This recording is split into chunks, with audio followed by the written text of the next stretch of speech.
In the final days of May 1945, as Germany signed its unconditional surrender and the guns fell silent across Europe, the Allied navies faced a problem that no one had fully anticipated. Scattered across the ports of the defeated Reich, from the Baltic coast to the fjords of Norway, lay the largest fleet of submarines ever assembled in human history. 156 operational U-boats remained intact, their crews awaiting orders that would never come, their weapons still loaded, their engines still capable of diving into the depths. The war was over, but the question of what to do with these instruments of terror had only just begun. The U-boat had been Germany's most devastating weapon, the one system that had genuinely threatened to defeat the Allied cause. For nearly 6 years, submarines flying the Nazi ensign had prowled the Atlantic, sinking over 14 million tons of Allied shipping and killing more than 30,000 merchant sailors.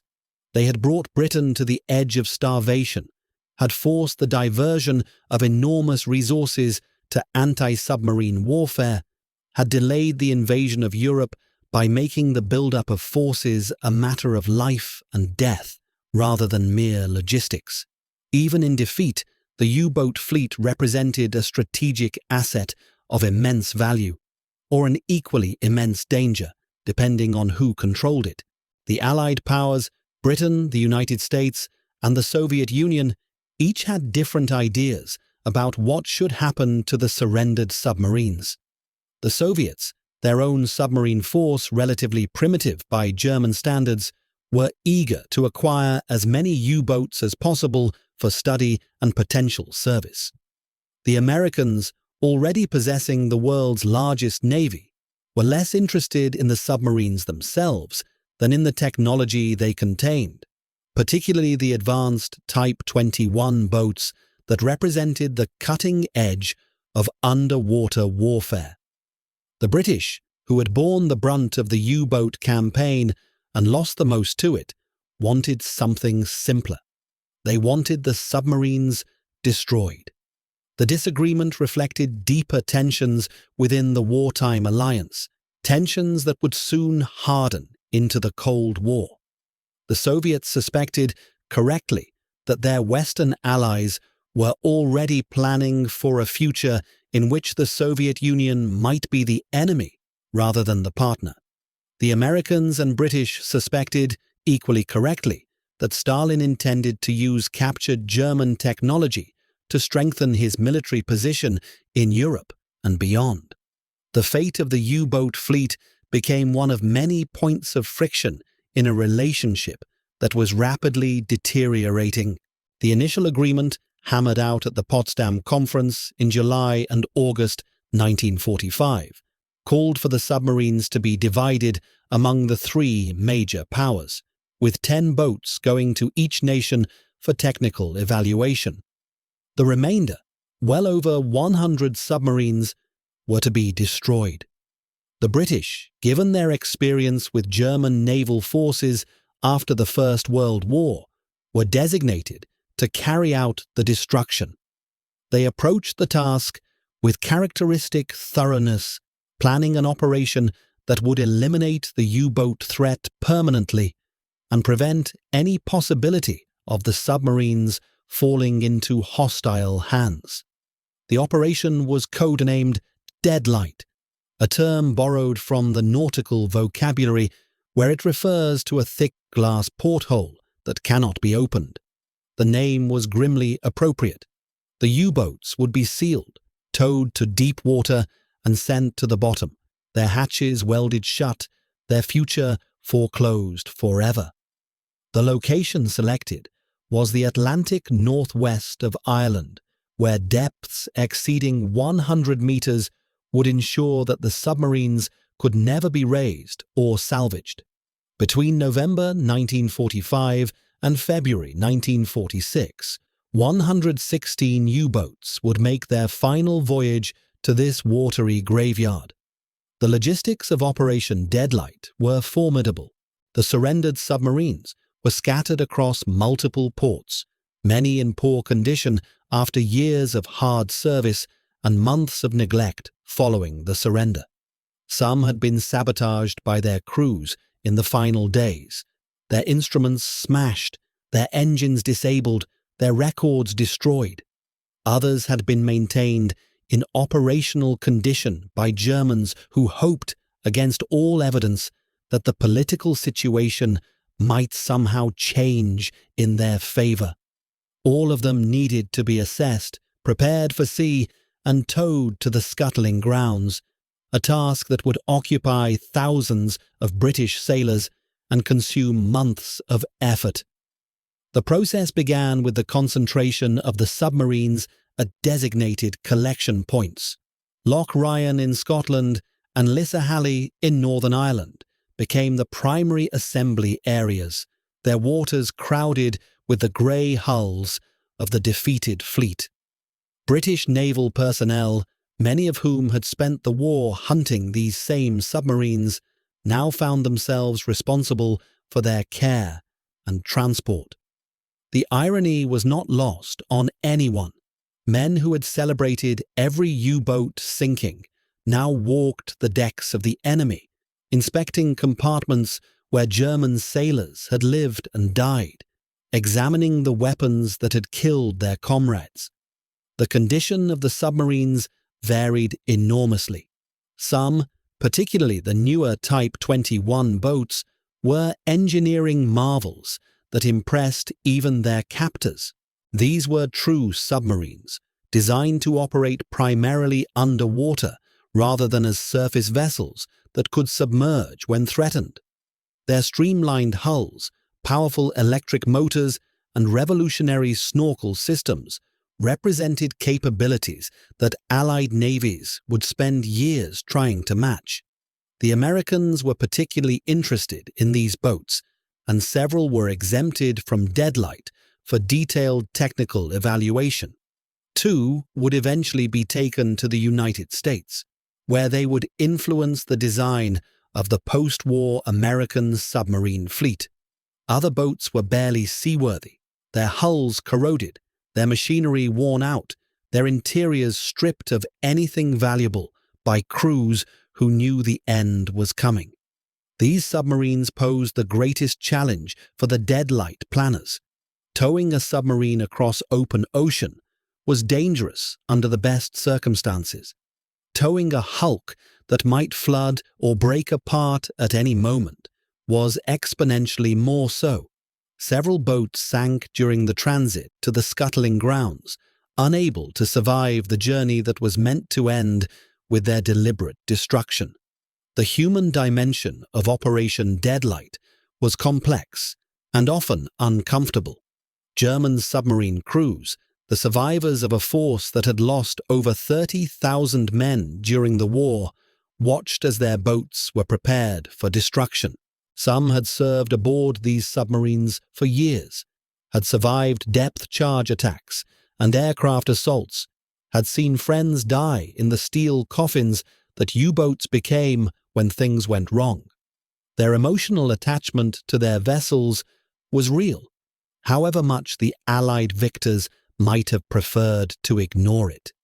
The submarines were not just weapons, they were homes, communities, the settings for experiences that would haunt their crews forever. The Allied personnel assigned to Deadlight faced their own psychological challenges. Many had lost friends and family to U-boat attacks.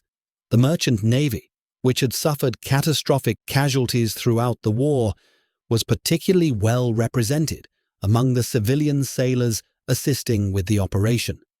These men had spent years fearing the submarines they now handled, had watched shipmates drown in the aftermath of torpedo strikes, had survived in lifeboats while U-boats circled nearby. Now they were expected to treat the enemy's weapons with professional detachment, to prepare them carefully for a destruction that must have seemed entirely too clinical for the crimes they represented. The scuttling itself was carried out with military precision. Submarines were towed in groups to the designated coordinates, their positions carefully recorded for future reference. British warships, primarily frigates and destroyers, stood by to complete the destruction if the boats failed to sink on their own. The method varied depending on the condition of the submarine. Some were flooded through their torpedo tubes or deck hatches, the sea allowed to claim them gradually as they settled lower and lower in the water. Others required more direct intervention, gunfire, depth charges, or demolition charges placed by boarding parties. The spectacle of a U-boat sinking, even a controlled sinking, was grimly memorable for those who witnessed it. These were substantial vessels, over 60 meters long in most cases, their hulls designed to withstand enormous pressure at depth. Watching them die was like watching the death of a living thing, a slow surrender to forces they had been built to resist. They would list, settle, sometimes rear up at the bow or stern before sliding under, their final moments captured in photographs and film footage that would later become historical documents. The waters of the Atlantic accepted them without ceremony, swallowing the instruments of so much death into darkness that would preserve them for generations. The process was not without incident. Weather in the North Atlantic during the winter months was predictably terrible, with storms that made towing operations dangerous and sometimes impossible. Several submarines broke free from their tows in heavy seas, drifting until they could be recovered or sank on their own. Others developed leaks during transit, requiring emergency interventions to keep them afloat long enough to reach the scuttling grounds. The irony of working desperately to save a submarine that was scheduled for destruction anyway was noted by more than one participant. Casualties among the Allied personnel were mercifully light, but the operation was not entirely without cost. The physical demands of handling submarines in winter conditions led to injuries and illnesses. The emotional toll of the work, confronting the enemy's weapons while processing the war's end, affected men in ways that were not always visible. For some, Deadlight provided closure, a definitive end to a conflict that had consumed years of their lives. For others, it raised questions that would never be fully answered about the nature of the enemy, the meaning of victory, the proper way to dispose of the instruments of mass death. The Soviet reaction to Operation Deadlight was predictable and vociferous. Stalin's representatives protested that the destruction of the submarines violated the spirit of Allied cooperation, that the technology being sent to the bottom of the Atlantic should have been shared more equitably among the victorious powers. The Soviets had received their allocated 10 submarines, including examples of the advanced Type 21, but they wanted more. The British refusal to accommodate these demands was one of many points of friction that contributed to the rapid breakdown of the wartime alliance. In retrospect, the Soviet complaints had some merit. The Type 21 U-boat was genuinely revolutionary, a submarine that could have changed the course of the Battle of the Atlantic had it been deployed earlier and in greater numbers. Its design principles, streamlined hull, high-capacity batteries, snorkel system for extended underwater operation, would dominate submarine development for the next 2 decades. The Americans and British both benefited enormously from studying captured examples. The Soviets, denied equal access, would spend years developing equivalent capabilities through their own efforts. The asymmetry contributed to the naval arms race that characterized the Cold War. The British decision to destroy rather than redistribute the U-boat fleet was driven by multiple considerations, not all of them openly acknowledged. The official justification emphasized the danger of allowing so many advanced weapons to fall into potentially hostile hands. The submarines were destroyed, the argument went, because they were too dangerous to preserve. But underlying this reasoning was a deeper motivation: the desire to ensure that Britain's wartime sacrifice would not be rendered meaningless by the post-war survival of the weapons that had caused so much suffering. The Royal Navy had lost over 50,000 men during the Battle of the Atlantic, including both naval personnel and the merchant sailors who kept Britain supplied. The U-boats had killed more British servicemen than any other German weapon system. They had sunk ships within sight of the British coast, had landed spies on British beaches, had maintained a threat that shaped every aspect of British war planning from 1939 to 1945.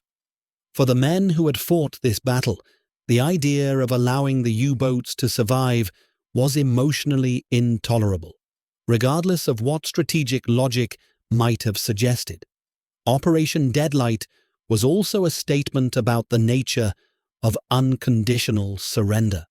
Germany had not negotiated the end of the war.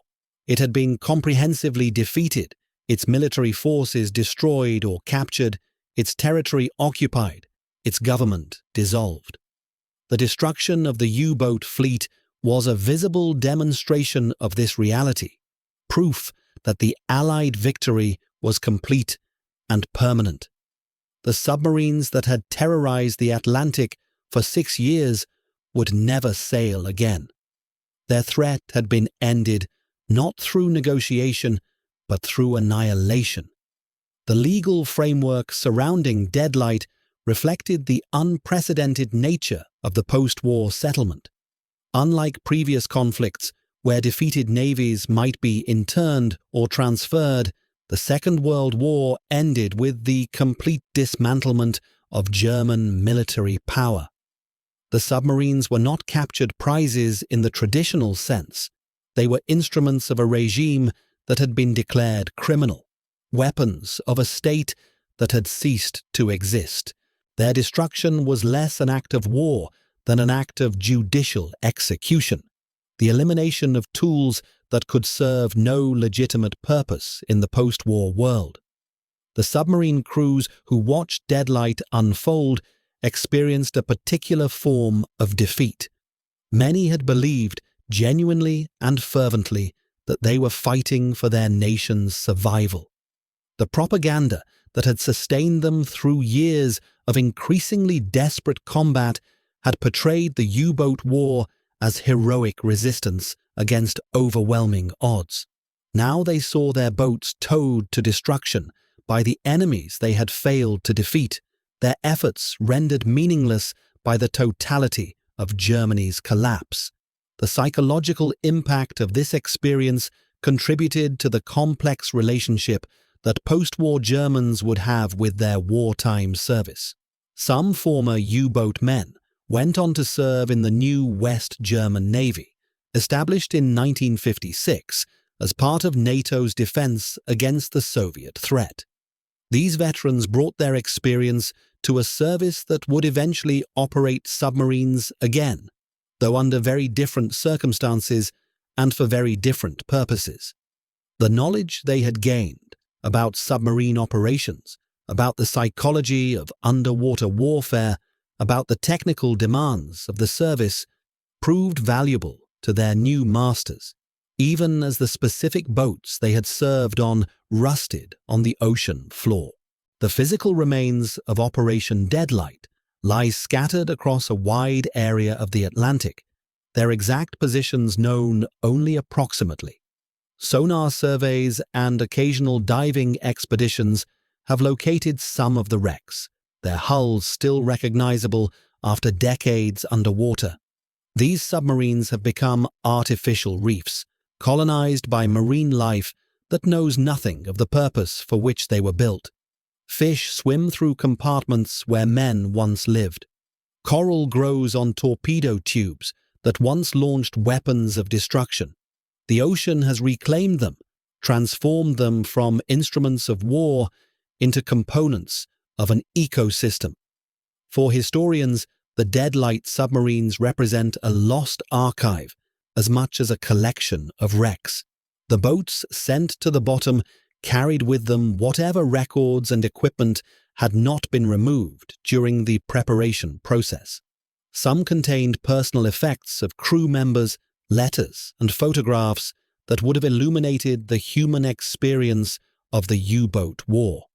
Others held technical documentation that might have revealed details about German submarine development that remain unknown. The decision to sink rather than preserve these vessels, however justified at the time, eliminated resources that later researchers would have valued highly. The strategic consequences of Deadlight extended beyond the immediate post-war period.